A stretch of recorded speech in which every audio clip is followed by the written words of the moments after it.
we passed the Inflation Reduction Act. We talked about it last week, but one of the key pillars of that is that there's a 300 billion of expected revenues coming in, and we essentially turned around and just gave that back to a very, very small segment of the American population.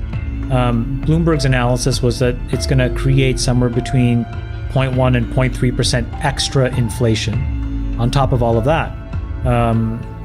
And so, you really have to ask yourself, like, what was the White House trying to accomplish? I think number one, they made a campaign promise. And so, I think Biden needed to make sure that he fulfilled that.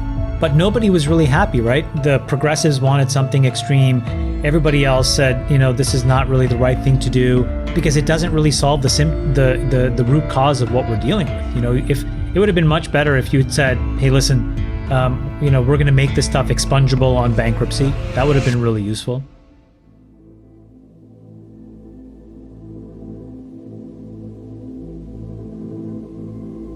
What happens if you actually tried to, I don't know, you were from the inner city and you worked your ass off, you became a doctor, you have 300,000 in debt, but now you're a resident and you make 126,000. Well, yeah. Now you're kind of SOL here. So there's a lot of folks that they probably wanted to help that they didn't help.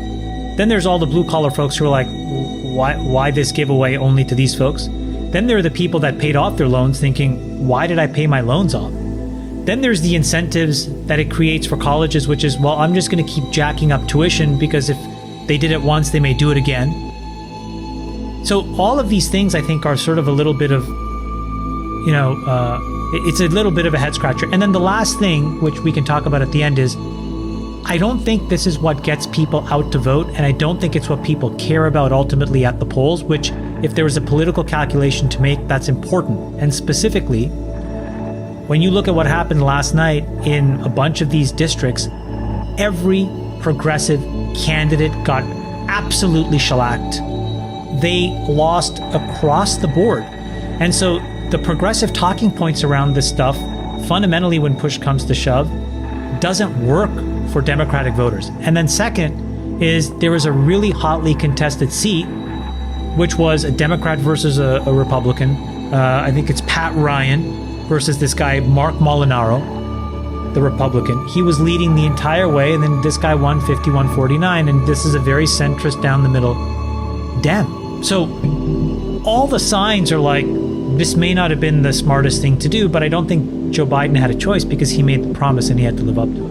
I think the thing that shows that this could have been better is that it was completely silent on the ability to expunge your student loans in bankruptcy. The ability to discharge that is the single biggest change you could make to the system to be fair to everybody and introduce a better ROI in all debt markets, right? Whenever you lend money, there is an assumption of risk that you're taking, and that fits on a curve of highly likely to default, zero likelihood of default, and that manifests in a risk scoring, so a FICO score, but in the debt markets, right? And there's these companies that provide that, Moody's and S&P. They say, you're an investment grade debt. You're a AAA plus.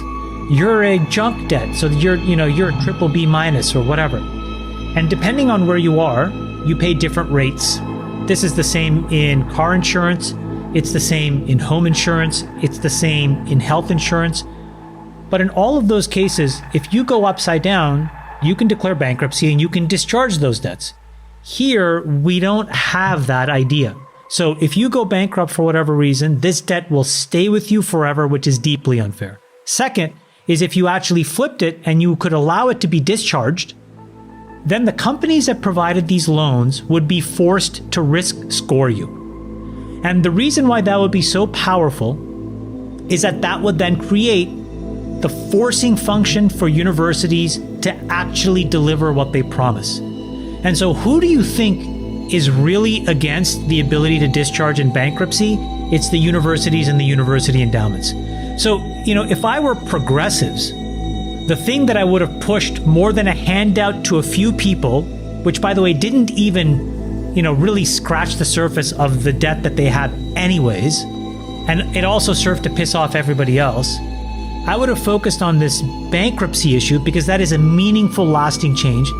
And the second is, why don't you go and actually get a large portion of this money from all these university endowments? Because the longer that these folks run what is effectively a multi-trillion-dollar asset management business, they're always going to treat education and the ROI that comes from it as a second-class citizen. Okay? And that is what I think is wrong. And if you were to just fix this one thing, and then even the threat of actually confiscating some of the $50 billion that Harvard has, or the $49 billion that UTIMCO has, you would start, or the UT system has, you would start to see the seeds of change where administrators would think to themselves, I have to deliver something of value because these kids are getting loans, they're going to be risk scored, and I don't want to be the person that's like a low-end borrower, right? I'm not serving junk paper to the market.